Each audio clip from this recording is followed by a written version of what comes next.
Binatad ng Timor-Leste Court of Appeal ang dalawang naunang desisyon nito na pauwiin sa Pilipinas si dating Congressman Arnulfo Arnie Teves Jr.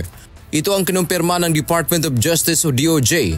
Ngunit ayon sa DOJ, hindi pa nila natanggap ang opisyal na kopya ng desisyon ng Korte sa Timor-Leste. Bagamat nagulat at lubhang nadismaya ang kagawaran sa pangyayaring ito, hindi titigil ang gobyerno at gagamitin ang lahat ng remedyong legal para matiyak na magkakaroon ng hustisya at harapin ni Teves ang mga krimeng inaakusa sa kanya.